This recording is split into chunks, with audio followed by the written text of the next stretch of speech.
Hi, my name is Faiaipau, and I'm going to be talking about the impact of violence in the media on adolescents.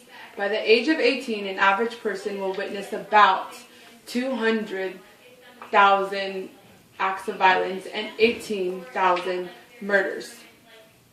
This study was done by Eugene V. Barrison, and his studies were about how violence in the media impacts adolescents. And he found that there was a correlation between aggression that kids show and what they watch on TV. I think he's a credible source because he did do his residency at the Massachusetts General Hospital, and he is the director of child and adolescent psychiatry.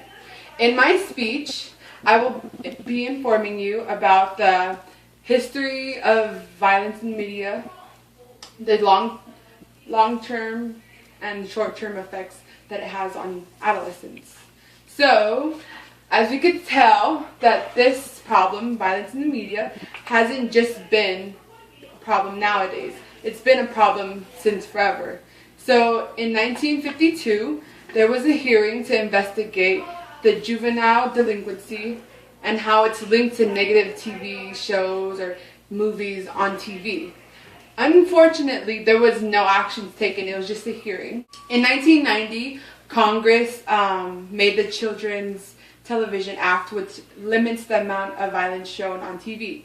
As a result to this Congress hearing or Congress gathering, they made industries show MPAA signs, which are the signs you see now before you watch movies like rated G, rated PG, rated PG-13, or rated R.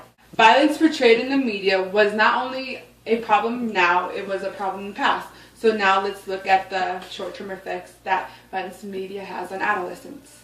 Short-term effects that media and the violence has is the imitation of aggressive behaviors.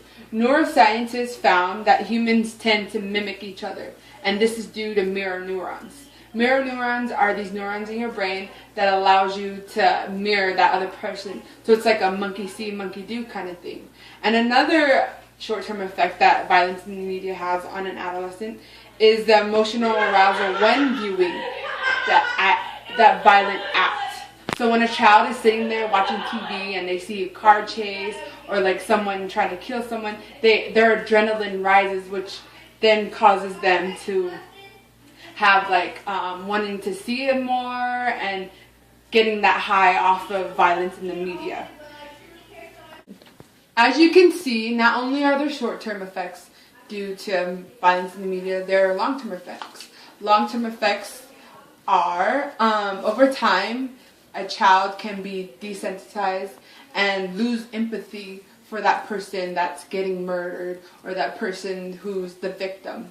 And this is not good, because if we don't empathize with people, then we don't understand what's going on. Another long-term effect is it leads to risk-taking, which is like underage drinking, drugs, partying all the time, shoplifting, violence. And if this continues into adulthood, it could become really bad.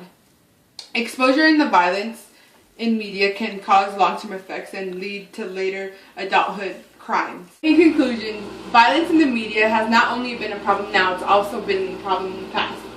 In results of media and the violence, it leads to short-term effects, which is imitating and kids being aroused by violence, and long-term effects, which can cause kids to become criminals in their adulthood. And a quote I want to leave you with is, the more children see violence, the more they are numb to the deadly consequences of it. Thank you.